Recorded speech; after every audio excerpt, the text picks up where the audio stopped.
Hey, so in this video, I'm going to go over an example head CT macro that has some inbuilt efficiency-oriented features.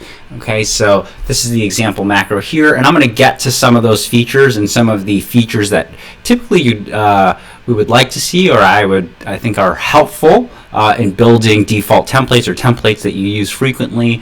But before I get into some of the details, I'm going to show you. I want to compare this style of reporting with the default one that we use at my institution, which is pretty good actually. But I want to point out some potential stylistic things and features you may think about and incorporating for your own default macros that you use on a routine basis. And I would say these subtle changes in how we report very common exams, and non-contrast head CT is among the most common exams that we see in emergency imaging, in general radiology, and in neuroradiology, kind of areas where I practice, which is ED and neuro. And so being really efficient with the most common exams is going to be really helpful for your overall efficiency. Okay, so this is what we'll look at, but I'm going to first bring up the default, and you can actually see I have quite a few different head CTs.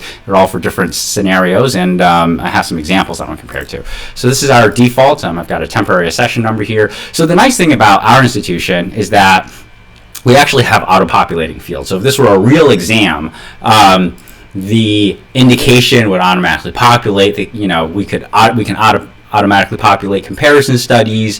We can choose the level of the seriousness or acuity of underlying of the findings of the study, and that would prompt automated communication to the clinical team using a communication center. And so that's very, very nice. And these are really great features if you're lucky enough to have an institution.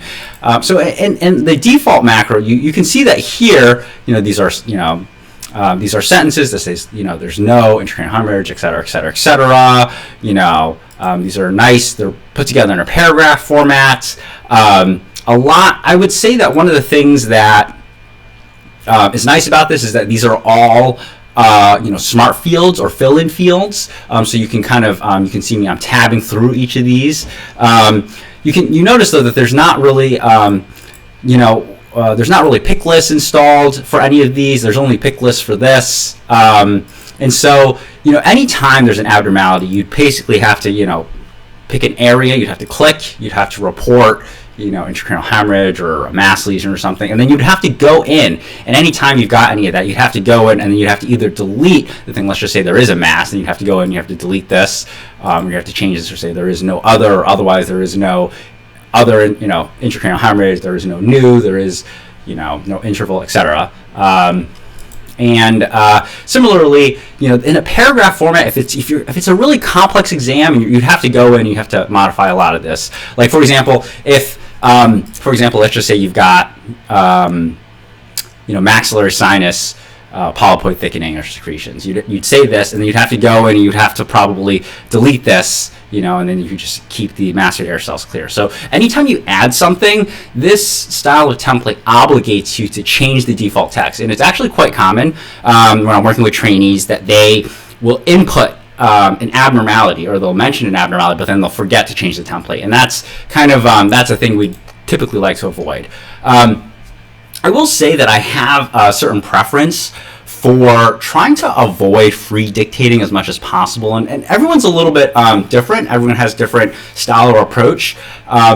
And I'll say that for me, the reason I typically like to do that is that I find dictation to be a little bit error prone. Whether if you're dictating using a power mic, if you hit the button and you don't start at the right time, and it doesn't pick up the first syllable that you say or the first word, or if you get an internet lag spike, there are all sorts of potential room for error with free dictating.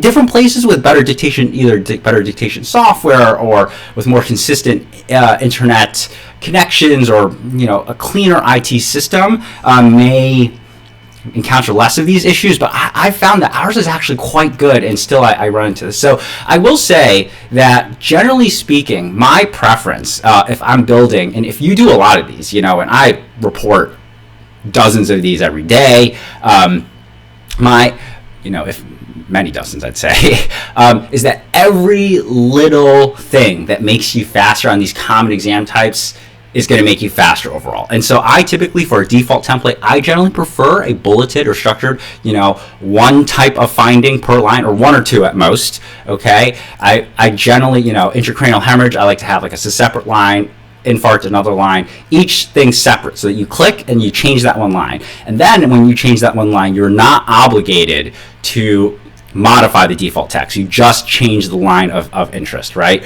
So that's my general preference, to build a really efficient template, okay? I think another thing I really like is to have pick lists for everything, so that for common things, like you have to think here, if you're commonly saying the ventricles and sulci are prominent because of parenchymal volume loss, ideally you're not free dictating that. You either have a macro you build in, and that's a nice strategy, or if you're going to talk about lens replacements, you have this as an easy pick list, because every time you say, oh, the patient is noted to be status post bilateral lens replacements, or etc., that's it, room for error. That's you're waiting for the delay of the mic to turn on, you're waiting for the delay, and if you're going fast, you don't want to do that. So that's a nice thing to have as a pick list or as an inbuilt macro.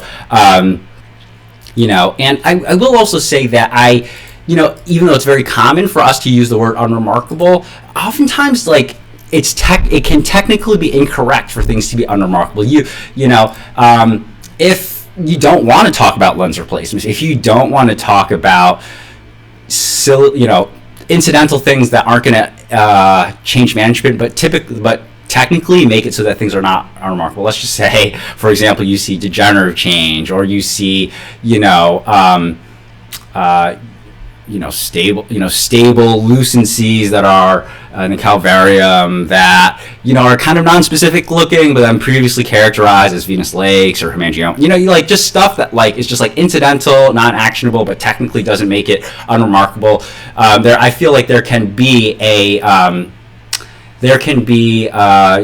oftentimes, I feel this myself, there can be an impulse to change this when the default wording is unremarkable, so that you are technically correct, right? By when you have to talk about other things. All right, so that's the default. It is quite good. Most people do use this, but if you're looking to kind of really hone your tool set, one, I'm going to provide an example, and this is and I'm certainly not going to say that anyone should work the way I do.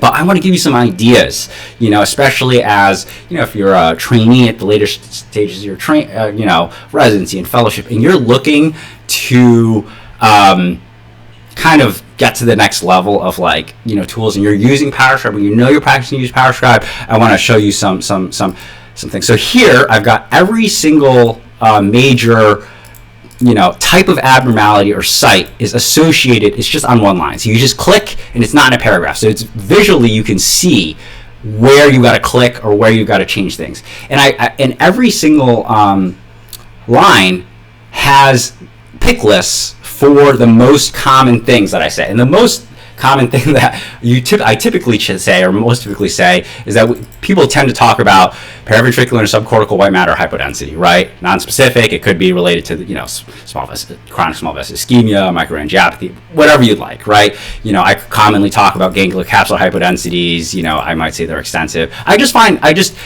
for every single line, I figured out the things that I say to replace that line, and I basically create a pick list to replace that, so that just saying pick one, pick two, or clicking it reduces the error of free dictation, where you can miss words, you can say the wrong thing. It reduces the need to proofread if you just know what's going to happen, right? So these are the most common things I say for each line. So I turn them into pick lists, and then I create optional things. So these are allowed to be empty. There's a feature that allows you to keep them empty, and basically I built in areas where where I can add things that I commonly say, but but I don't always say. So, actually, for that one, it would be nice. I'll probably add in maybe in the future I'll add like a default new paragraph at the end of each of those. Like I commonly talk about lens replacements, or if it's not lens replacements, I might say post-surgical change.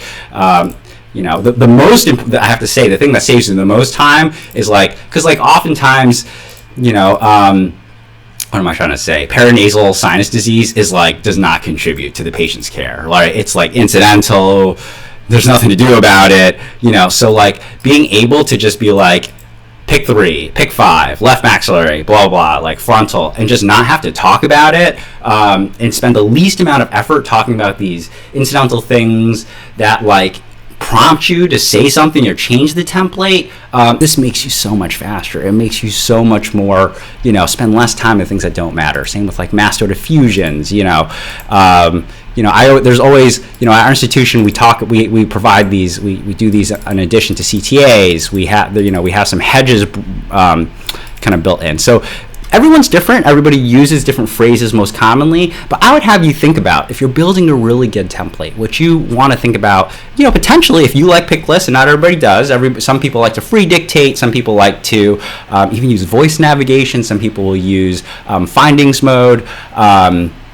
These are all reasonable approaches, but I would have you think about how you can take the most common exams that you see, the things that you're reporting the most, and you just try to hone that reporting, your tools there, and just get those as optimal as possible. It's going to pay a lot of dividends.